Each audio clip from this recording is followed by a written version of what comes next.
നമസ്കാരം.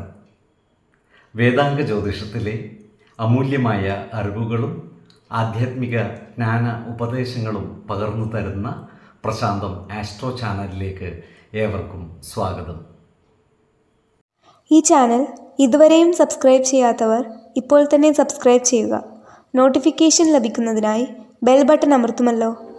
ഒപ്പം channel like ചെയ്യുക, ഷെയർ ചെയ്യുക, കമൻറ്റ് ചെയ്യുക. കൊല്ലവർഷം 1199 എടവ സംക്രമം ആയില്യം നക്ഷത്രത്തിലാണ്.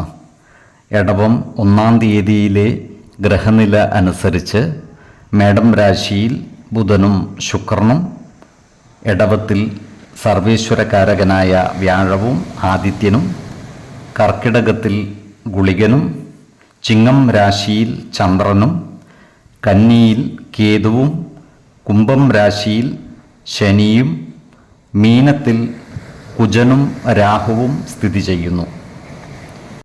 തിരുവാതിര നക്ഷത്രത്തിൽ ജനിച്ചവർക്ക് എടവമാസം പൊതുവെ ഗുണഫലങ്ങൾ കൂടിയിരിക്കും.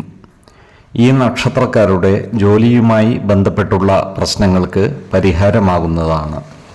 എന്നാൽ ജോലിസ്ഥലത്ത് സഹപ്രവർത്തകരിൽ നിന്നും സഹകരണം ലഭിക്കുമെങ്കിലും മേലധികാരികളുമായി ഇടഞ്ഞു നിൽക്കുവാനുള്ള സാധ്യതകളും കാണുന്നുണ്ട്. അതിനാൽ ജോലിയിൽ കൃത്യനിഷ്ഠതയും സത്യസന്ധതയും പുലർത്തുകയും ജോലിസ്ഥലത്തുള്ള അനാവശ്യ ഇടപെടലുകളും ഭാഷണങ്ങളും ഒഴിവാക്കി മുന്നോട്ട് നീങ്ങുവാൻ പരിശ്രമിക്കുകയും വേണം. ഈ നക്ഷത്രക്കാർക്ക് ഉല്ലാസയാത്രകളും മറ്റും നടത്തുന്നതിനുള്ള അവസരം ഒത്തുവരുന്നതാണ്. അതുപോലെ വിദേശങ്ങളിൽ ജോലി ചെയ്യുന്നവർക്ക് കാര്യങ്ങൾ അനുകൂലമാണ്. ഇവർക്ക് ജോലിയിൽ പ്രമോഷനും വരുമാനത്തിൽ വർധനവും ഉണ്ടാകുവാനുള്ള സാധ്യതകൾ കാണുന്നുണ്ട്. ഈ നക്ഷത്രക്കാരായ വിദ്യാർത്ഥികൾക്കും മറ്റു പഠിതാക്കൾക്കും കാര്യങ്ങൾ അനുകൂലമാണ്. വിദ്യാഭ്യാസ പ്രശ്നങ്ങൾ പരിഹരിക്കപ്പെടുന്നതുമാണ്. ഇവർക്ക് പഠന പുരോഗതിയും പരീക്ഷാ വിജയവും ഉണ്ടാകുന്നതാണ്. അതുപോലെ അഭിമുഖങ്ങളിലും മറ്റും വിജയിക്കുന്നതുമാണ്. ഈ നക്ഷത്രക്കാരുമായി ബന്ധപ്പെട്ട് നിലനിൽക്കുന്ന കോടതി കേസുകളിൽ പരാജയപ്പെടുവാനുള്ള സാധ്യതകൾ കാണുന്നുണ്ട്. അതിനാൽ കേസുകളിൽ ഏർപ്പെട്ടിരിക്കുന്നവരുണ്ടെങ്കിൽ വാദിക്കുന്ന വക്കീലിന് ആവശ്യമായ രേഖകൾ എത്തിച്ചു കൊടുക്കേണ്ടതാണ്. അതുപോലെ കേസിന് ആസ്പദമായ സംഭവങ്ങളുടെ കൃത്യവും സത്യസന്ധവുമായ വിവരം വക്കീലിനെ ധരിപ്പിക്കേണ്ടതുമാണ്. ഈ നക്ഷത്രക്കാർ ആരോഗ്യകാര്യങ്ങളിൽ ഒരു പ്രത്യേക ശ്രദ്ധ പുലർത്തേണ്ടതുമാണ്. പുണ്യസ്ഥലങ്ങളും ആരാധനാലയങ്ങളും സന്ദർശിക്കുവാനുള്ള അവസരം ഇവർക്ക് ഒത്തുവരുന്നതുമാണ്.